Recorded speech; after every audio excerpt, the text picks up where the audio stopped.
মালয়েশিয়ার রাজধানী কুয়ালালামপুর শহরে রাতের বেলা কেএলসিসির সামনে আসলাম। আজকে হলো 24 ডিসেম্বর 2025 ইংরেজি।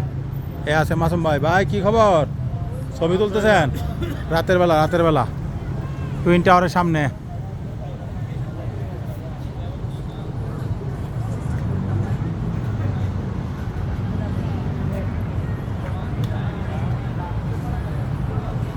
মালয়েশিয়ার রাজধানী কুয়ালালামপুর শহরে 24 ডিসেম্বর 2025 ইংরেজি।